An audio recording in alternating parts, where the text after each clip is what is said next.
Hey SecAI fam, welcome back to the channel. Let's head over to the board and dive right in.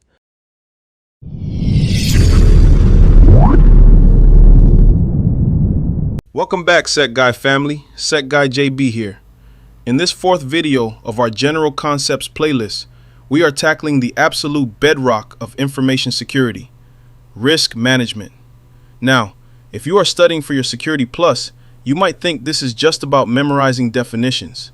But if you are aiming for the CISP or to become a CISO one day, this topic is actually what determines your salary. Security isn't just about firewalls and hackers. It is about money. It is about identifying threats and finding cost-effective ways to manage them so the business can keep making money. Today, we are expanding our scope to cover items you will see on the CISP, the CEH, and the new SecAI Plus exams. We are going to focus on two critical tools, the gap analysis and the risk register. Risk management is a structured approach to identifying, assessing, and mitigating potential threats. It answers three questions. What do we have? What could go wrong? And can we afford to let it happen? Let's dive in. We start with the gap analysis. In a traditional sense, a gap analysis is a process where we find the differences between our organization's current state and its desired state. The desired state is usually defined by a framework. For example, if you want to be compliant with ISO 27001 or the NIST cybersecurity framework, that is your target. You look at your current controls. Maybe you have antivirus but no firewall. You compare that to the requirement. The missing firewall? That is the gap. Now, let's look at this through the lens of a CEH, a certified ethical hacker. Attackers perform a gap analysis on you too. They call it reconnaissance. When a hacker scans your network, they are looking for the gap between what you should have patched and what you actually patched. They are looking for the gap between your policy that says no weak passwords and the reality of your user who set their password to password 123. Understanding that the enemy is actively looking for these gaps changes how we prioritize them. And for those looking at the SecAI Plus certification, your gap analysis now has a new layer. You need to ask, do we have a policy for employees using generative AI? If your desired state is safe AI use, but your current state is everyone is pasting company secrets into public chatbots, you have a massive governance gap that needs to be documented immediately. Once we find these gaps, we have to assess the risk. This is a huge topic for the CISP exam. There are two ways to assess risk, qualitative and quantitative. Qualitative analysis is what most people are used to. This uses vague terms like high, medium, and low. It relies on expert opinion and intuition. You might use a risk heat map where you plot likelihood against impact to see which risks are red, yellow, or green. This is great for quick triage, but it has a problem. You cannot tell a CEO the risk is red. That doesn't mean anything to a bank account. That is where quantitative analysis comes in.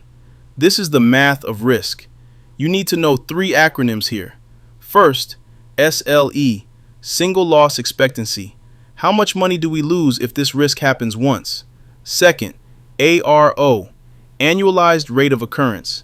How many times a year do we expect this to happen? Third, ALE, annualized loss expectancy. This is the magic number. You multiply the SLE by the ARO. So, if a stolen laptop costs us $1,000, that is the SLE, and we lose 10 laptops a year, that is the ARO. Our ALE is $10,000. Why does this matter? Because if a vendor tries to sell you a $50,000 laptop tracking system to save you $10,000 a year, you don't buy it. The cost of the control exceeds the value of the asset.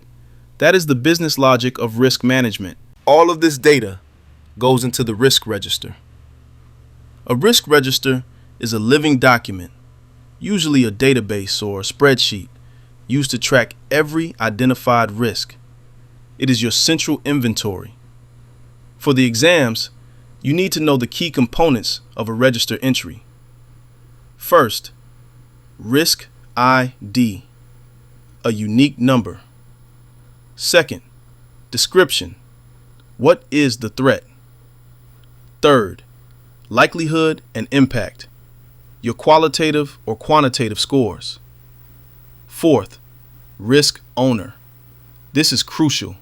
A specific person by name or title who is responsible. The IT team is not a risk owner. The CIO is. Now, let's integrate SecAI Plus concepts here. Your risk register today must include AI-specific vectors. You should have entries for data poisoning, the risk that an attacker corrupts the training data of your internal AI model to make it behave incorrectly. Model inversion, the risk that someone queries your AI to force it to reveal the private data it was trained on. Prompt injection, the risk that a user tricks your customer service chatbot into saying something offensive or revealing back-end code. If you are building a modern risk register and it doesn't have a section for generative AI risks, it is already outdated. The register helps us focus. We can't fix everything. We fix the things at the top of the list. Once the risk is in the register, we have to treat it. There are 4 main strategies. You will see these on every security exam. Number 1, risk avoidance. We stop the activity that causes the risk. If using a specific AI tool is too dangerous, we simply ban it. We avoid the risk by not doing the thing. Number 2, risk mitigation or reduction. We apply controls to lower the risk. We install firewalls. We train users. We encrypt data. We are reducing the likelihood or the impact. Number 3, risk transfer. We share the risk with someone else. The classic example is cyber liability insurance. We pay a premium so that if we get hacked, the insurance company pays for the cleanup. Number 4, risk acceptance. This is the most common one for low-level risks. We acknowledge the risk exists, but the cost to fix it is too high. So we simply accept the potential loss. This must be signed off by senior leadership. To summarize, risk management is the language of business security. We use a gap analysis to find out where we are weak, looking at it from both a compliance view and an attacker's view. We use quantitative assessment to put a price tag on those weaknesses. We document everything in a risk register, ensuring we include modern threats like AI vulnerabilities.